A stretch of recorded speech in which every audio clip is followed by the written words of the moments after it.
Hello everyone, welcome to our YouTube channel, and for today, we will be featuring Echeveria Fantastic Fountain, and itong succulent na to is a hybrid from Taiwan, and this could actually grow up to 30 centimeters or 12 inches tall. So yung kanyang leaves is blue-green in color, and yung kanyang leaf margins tends to be pinkish red, lalo na pag talagang na-stress siya.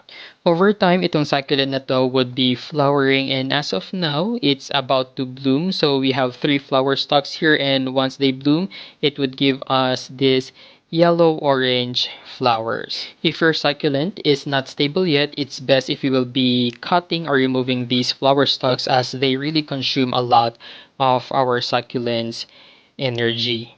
For its light requirements, it's best to put it in an area where it can receive enough na sunlight. So itong area kung nasaan siya ngayon is receiving filtered sunlight because of the fiberglass roofing above it.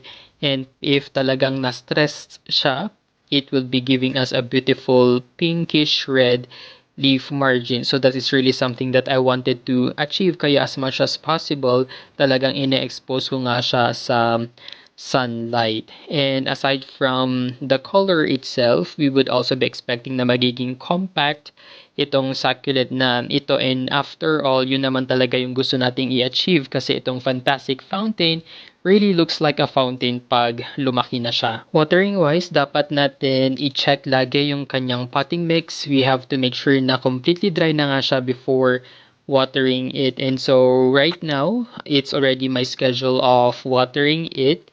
Ayan, so I literally water yung kanyang pinaka leaves, or directly sa soil is also okay.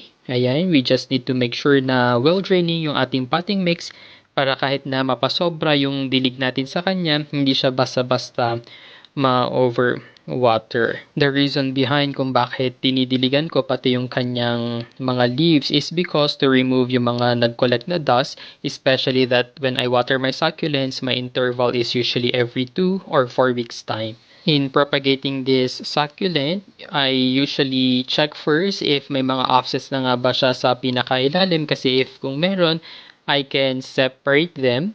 Pero if wala, we can actually propagate the succulent through their leaves. So if we don't want to remove yung leaves directly nga sa ating main plant, we can actually use yung mga leaves dito nga sa ating flower stalks. And did you know na if we will be cutting yung kanyang flower stalk and plant it sa ating soil, is possible na magkaroon rin siya ng offsets.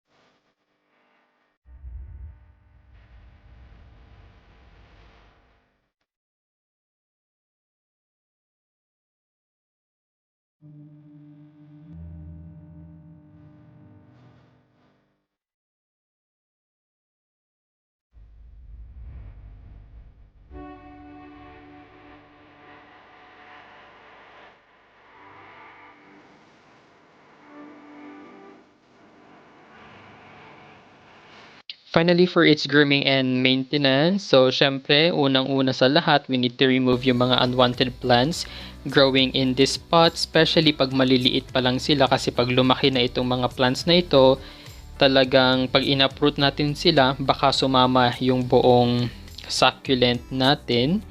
Ayan, so while doing this one, syempre i-check na rin natin if may mga pests ba dito sa ating succulent, so that we can actually apply yung ating systemic pesticide. Syempre, we need to remove yung mga dried and old leaves. And before, yung previous na Fantastic Fountain natin, namatay siya because of fungus. Kaya after that time, talagang I really made sure to regularly apply systemic fungicide para maiwasan na natin ulit yung succulent casualties because of fungus. So that's all for today. Thank you guys for watching.